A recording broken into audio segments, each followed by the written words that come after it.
Welcome back to Turn Up Bear Down Season 2. Today is the kickoff of the 2021 season, and we're joined again by the famous Matt Jansen. Oh, stop it! It's an honor to be on this show. Just looking at these prompts and seeing all the hard work you put in. I'm honored to be here and honored to be in your presence, Scott. Yeah, well, thank you. But remember, we get paid by the Bears, so we have to put on a good show. True. Our salary will not be released, but I did run by Soldier Field this summer when I went to Chicago, and I walked in a door that was open, and it led to like the parking garage, but still, Yeah. I Yep. made my way into Soldier Field, into the homeland. So, Yep. all right, I stood at the stairs in April and looked into my future, and just want to give a shout out. God bless you, Virginia, and looking forward to another successful Bears season. Playoffs again? Playoffs? I don't know. We will get there. We'll get to that conversation later, but I just want to get the ball spinning here a little bit with you. yeah, for sure. I mean, when we saw that Justin Fields pick, we were both excited, and hopefully, we will see that translate in the near future. In the meantime, we got Andy Dalton. So We do. Red Rifle. the Don't call red me rifle. Honestly, he should be like the orange the orange pistol. pistol because when he was drafted by the Bears, there was that picture and it had Andy Dalton's hair, and his hair Oh, color is the same color of like orange that the Bears are. A match made in heaven, dare I say I, it. I think there's a reason why we're only wearing our orange jerseys one time this year. They just They didn't want to not be able to see him. So, all right, yeah. let's get into it. Today, Bears travel to LA. Well, they're not traveling, they're already there. But the Bears are taking on the Rams in LA. It will be the first game at SoFi Stadium to have fans. What do you think about that? Yeah, it's interesting. It's an interesting venue. I think it's obviously state of the art. I actually have a college teammate that I played with here at Missouri Western that works for the Rams. He's been Wow. working, I think, for almost, I want to say, around a decade or plus. So he started out when they were the St. Louis Rams. Yes, sir. Yeah. Man, I Sir. actually mistakenly called them the St. Louis Rams the other day when I was telling somebody that the Bears played the Rams this weekend. Um, Man, that poor city of St. Louis. I don't feel bad. Go KC. Um, so the first game of the year, Sunday night, prime time, featuring the Bears, and I'm assuming that they were hoping Andy Dalton would not be the starting quarterback for this game. What are your thoughts on that? I think we're just gonna have to Bears fans just ride it out, just ride it out, and know that it is good for him to maybe sit a little bit and just get the experience of a backup. And if Andy Dalton is protected and he's getting the ball out quick, and we're able to run basically, if we're balanced, we don't have to make he doesn't have to make 30, 40 completions a game. We can be balanced. We can keep this team afloat for Justin Fields to come in and save the day. So Yeah. Okay. Let's move into some of the keys to the game as you were alluding to with that. Oh no, we had got a little too excited there. So week keys one, you're fired up. week one, we're pumped up. Keys to the game. So the Bears, we believe they got to run the ball well. David Montgomery has to have a presence in this game early and often. Get to Matthew Stafford. He did. He actually put up quite a bit of yards and I think scored quite a few touchdowns against us last year in both games. I know that we had the amazing comeback week one, and then we lost to them in week 14. I think I don't remember. It was a heart wrenching or gut wrenching loss. Was And then I also think we have to create some turnovers. So those are the keys I'm looking for from the Bears. What are your thoughts on the Bears' keys to the game? Yeah, I like what you have here. Obviously, like a lot of this stuff, create turnovers. You win the turnover battle. You protect LA. You protect the ball, and those things go hand in hand with winning. But I'm curious to see, kind of like we were talking about, that defense, and the players on that defense, not named Donald or Ramsey. How are they going to perform? How good of a defense are they going to be this year? Because I know they were, I think a top 3 defense, and are they going to be able to repeat that? I don't think they have I don't think they have the names, or obviously their coordinator Brandon Staley's gone. So what are they going to look like? And then what's Matt Stafford going to look like in this offense? He's obviously better than Jordan, or Jared Goff, excuse me. Jordan, same thing. He's so irrelevant. So is he going to be comfortable? Does he have full command? And again, like, does he have that chemistry yet with Cooper Kupp, Woods, and Higbee, and the rest of that offense? So they could be. They're going to have some games where they put up numbers. I'm hoping it's not this week, but how fast can they acclimate to this new offense as far as Matt Stafford and the rest of the supporting cast? For sure. So with the Rams, then you're talking about the defense. I'm just, as I would say most Bears fans are today, waking up worried about Andy Dalton being able to get anything done against this Rams defense, because up front it is scary, and our line has been quite an issue for what I would think is 10 to 15 years. I can't even remember the Bears really having a decent line. But are we going to be able to get anything going on offense, or is that Rams defensive line just gonna dictate play? And then if the Rams can get scoring drives, and we've seen in the past that it's hard for the Bears to come back if they're down multiple scores, and that's actually what happened in the game last year against the Rams on Monday Night Football. And lastly, if the Rams can hold on to the ball, if they don't give us easy turnovers, easy ways to get points on the board, I just think these three things will really allow them to play a good game and prevent us from being in it much. So, thoughts on the Rams' keys to the game? I know you kind of already talked about Stafford and the defense. Yeah, special teams was a factor last year, if you remember. Johnny Hekker. He had a great game. Yeah. So is that going to be, you saw with the Dallas and Tampa Bay game, the kicking game, as far as, Greg Zuerlein, or I don't know. I think his name's Matt Gay. How well is he going to kick today? And then, Hekker, and then Legatron on our side, and Garup, Santos. How well are they going to be able to perform in order to keep us, our offense is not explosive. So when we do get opportunities, he has to capitalize and make field goals, right? I mean, we can't have him missing inside of 50 yards today, because every point's going to be crucial, in my opinion. So special teams is going to be a factor, which I wouldn't say it, in every game in the NFL. Yeah, and last year we only scored, I think, 10 points. I want to say the score was 24-10 on Monday Night Football. And this was the one where we were 5-1. We'd won a bunch of games that, in some way, it felt kind of miraculous that we were 5-1 at that point. We kept thinking, how are we 5-1? But we were. Yep. And then we lost that game, and it felt like we kind of got exposed on Monday night. And then that was the beginning. We lost 6 straight after losing to the Rams. So there were a lot of things going on that led to that demise, so to speak. But ultimately, this game was the one that really broke down our season. And so one other thing about this game that will be interesting to see, and we can move on to some of the key players, and I have Jalen Ramsey as one, is there has been a little bit of beef between Ramsey and Darnell Mooney, because a lot of commentators and TV shows have shown where that play where Jalen Ramsey got absolutely torched by Darnell Mooney, but Nick Foles just couldn't get him the ball. So it'll be interesting to see these players go at it again. But specifically for the Bears, I'm thinking Khalil Mack has to have a huge impact on this game. If he can get a couple sacks, maybe force one of those fumbles, then that will definitely help out the Bears. But just be a presence and just wreak havoc like he's done so well in the past. Andy Dalton needs to do something. Like in the preseason, we were saying he did not look very good. Other than that 73-yard touchdown to a guy who ended up not even making the team, but on the practice squad. Yeah. He didn't really do much of anything in the preseason. And then hopefully David Montgomery is ready to go and healthy. I know he got limped off the field week 1 in preseason, and I don't think he played again after that. So I'm looking for him. But what do you think about these Bears key players? Yeah, a lot of these. I would have the same key players here. The thing with David Montgomery is I'm more looking for how are we going to use him today. I don't think Tariq Cohen's playing, to my knowledge. No, he's on the PUP list. He'll be out for 6 weeks. So it's him and Damian. So I'm okay.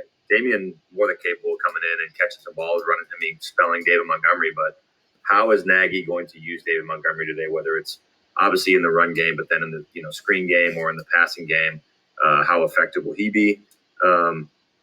Mooney and Kmet have to be, have to obviously win their matchups and get open because, I think it's going to be hard. I think A-Rob's still going to be a factor, but I don't think it's going to be quite to the level of, he's not Devontae Adams. Devontae Adams made Jalen Ramsey look silly. He's not Devontae. Now, I think he's got the best, in my opinion, I think he has the second best hands in the game. I think D-Hop's got the best hands, and I think A-Rob's a close second. But, and again, Khalil Mack, Aaron Donald, who's going to wreak more havoc. At the end of the day, we paid Khalil Mack in these games to go in. You got a quarterback like Stafford who doesn't run, to go and strip, sack, do whatever you can, pressures. And I didn't write his name down here on my notes, but Akeem Hicks wasn't healthy at all last year. In my opinion, it was an injury-riddled year, right? So how healthy is he? How effective will he be? Because, again, Khalil's going to consume 2 to 3 blocks every snap, and Bilal Nichols, Akeem Hicks, those other guys are going to have to step up in order because we're going to have to get pressure with the front four. I don't know how Sean Desai is going to call games now. He might be different than Pagano. You know what I'm saying, as far as how he attacks. But I've heard that he's going to be more like Fangio because they called him one of the Fangio's disciples. And I know that. Hey, that's good news. And Pagano's a great defensive mind, and he's a borderline Hall of Fame coach. But I like Fangio's obviously in that next tier. So if we can get back to Fangio type stuff like we had 3 years ago. Now we're cooking, in my opinion. I think up the right steps. So I'm excited. These 3 players will be fun to see lead this team. I know that Montgomery actually was voted as – they're doing weekly captains for the Bears, and Montgomery was voted as the offensive captain of the week. So we'll see. We'll see how that goes week to week. But transitioning, Stafford – the thing about Stafford playing against us week 1 is he played against us week 1 last year, and he has tons of games against the Bears. The other part of that, though, is he was with the Lions, so a lot of those games that he lost, it was kind of because the Lions always find a way to lose. Now I'm a little bit worried as we're taking on the Rams that Stafford on a team that actually can put it together and has a capable coach could be a very scary combination. Also, I would almost bet that at some point tonight there's going to be a graphic that compares Khalil Mack and Aaron Donald and has like how much money they're making per year and their overall salary with their contracts. And then Jalen Ramsey, will he show up and shut down Robinson or Mooney or his side of the field? Because if he does, it's going to make it a little more difficult. But if Mooney can get past him, that'll make for a very interesting conversation. Yeah. Yeah, look, and I'm just going to – one more name that I'm really looking for is Kendall Vildor, I believe, is your starting second cornerback. So how is he going to be able to handle that receiving core, which is Woods, Kupp, and Deshaun Jackson? If Deshaun Jackson's healthy, I know he's obviously older now, but Van Jefferson, they have a nice little receiving core. So I'm how scared. We're going to hold up in the slot against Coop. And then again, what is Vildor going to look like? Because he's 5'9", 185, 190 pounds. So, you got to be an absolute dog and have some special ball skills to be able to compete at that size. Correct me if I'm wrong here, but didn't he almost have an interception, or was it Duke Shelley who almost had an interception in the playoff game but dropped it? And then there was the Week 17 game against the Packers where those guys almost had a couple picks but just absolutely dropped it. So I know those guys are young and they were like very low picks. Like I want to say 5th, 6th round or something like that. Yeah, I think they're both 6th-round picks. Yeah. But with the departure of Kyle Fuller, we need another corner to step up. And then Desmond Trufant didn't end up making the team, so craziness. Sweaty Eddie, go get you a pick today, man. Yeah, he's no longer number 39. He's now number 4, too. I never liked 39, but 4 just looks weird on a safety. I agree. It does look really weird. Hey, maybe that 4 is gonna bring him to the promised land. Channel his inner Brett Favre. To be determined. Hey, you know what? It's time for our prediction. So I'm thinking the Bears are going to lose this one. Rams 21, Bears 17. I like it to be close. It's week 1, a lot of nerves, a lot of unknowns. But we know Andy Dalton's starting. I did not feel good about our offense in the preseason. We'll see what happens as they take on the Rams.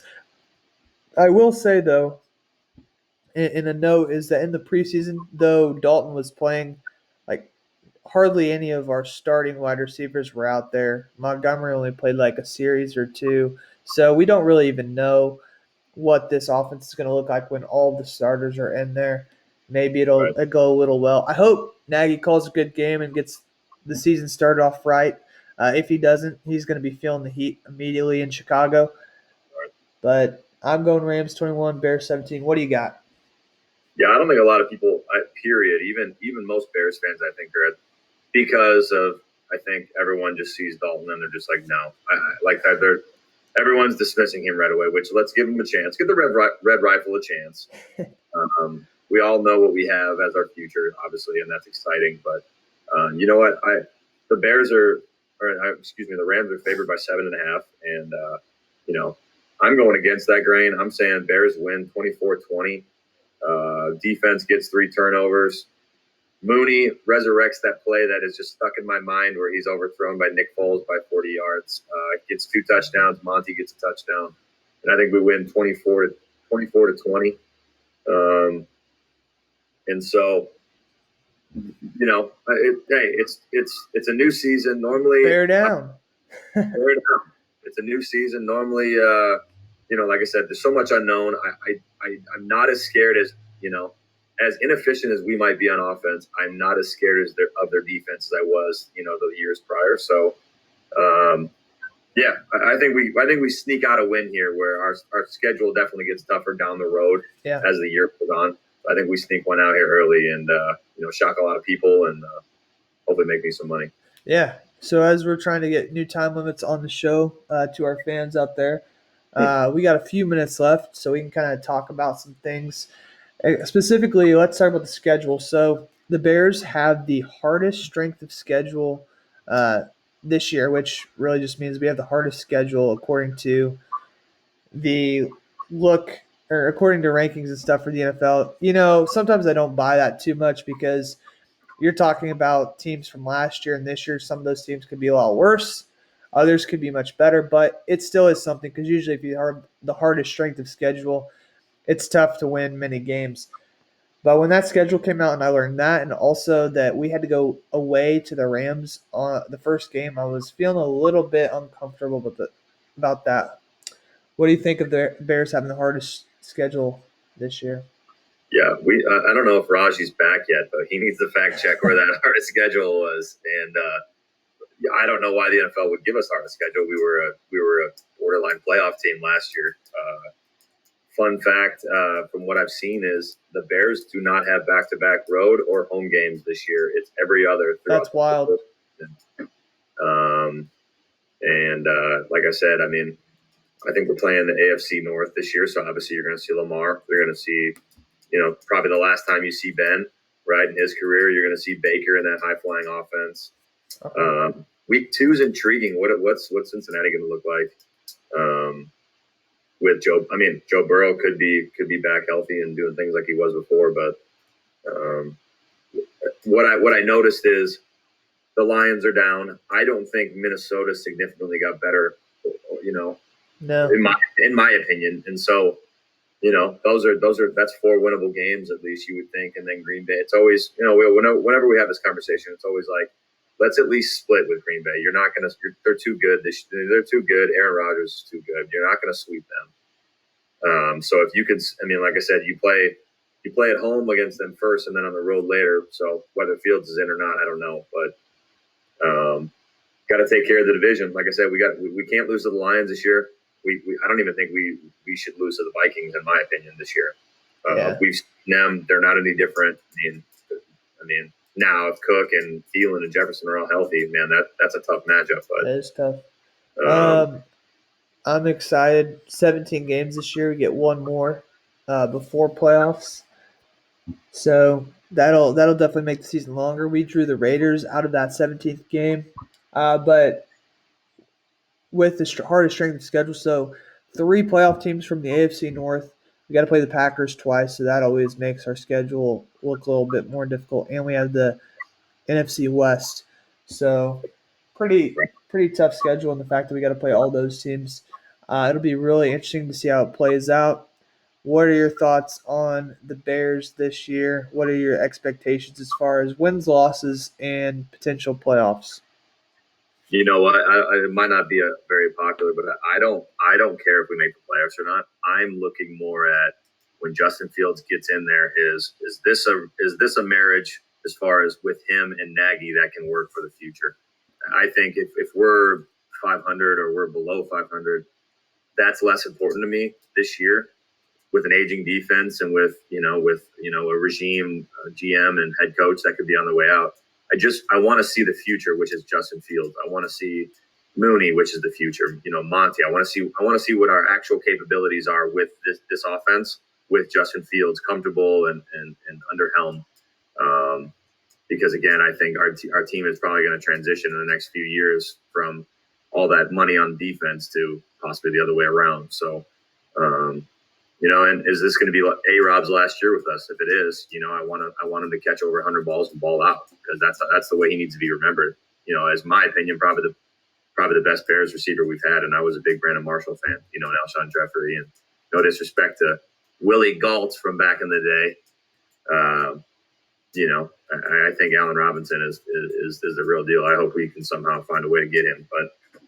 Yeah, like I said, I'm not worried about wins and losses. I just want to see our youth start to take that next step, and that obviously starts with Justin Fields.